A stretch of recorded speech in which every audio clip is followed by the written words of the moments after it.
চায়নায় একটা চাষ হয়, সেটা হচ্ছে বাঁশের চাষ আর কি।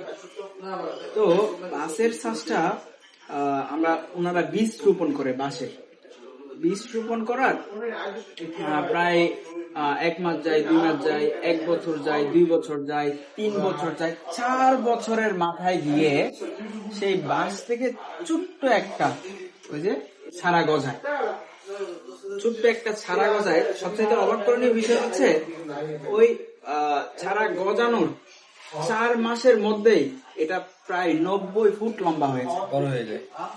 মানে এটা এটা এটা এটার মিনিংটা কি আসলে? এটা দিয়ে এটা কিন্তু আমাদের প্রত্যেকটা মানুষের লাইফের সাথে প্রায় কানেক্টেড।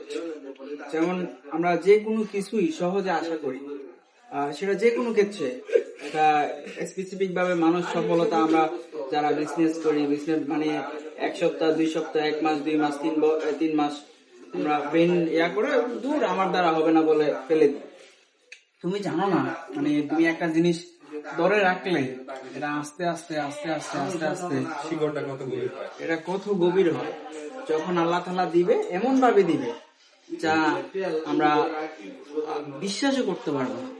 তো এই চায়নার বাঁশ থেকে আমরা এটাই শিক্ষা নিতে পারি, যে কোনো কিছু আসলে সহজেই হাল ছেড়ে দেওয়া আসলে মোটেও ঠিক বলে আমি মনে করি না। That's it.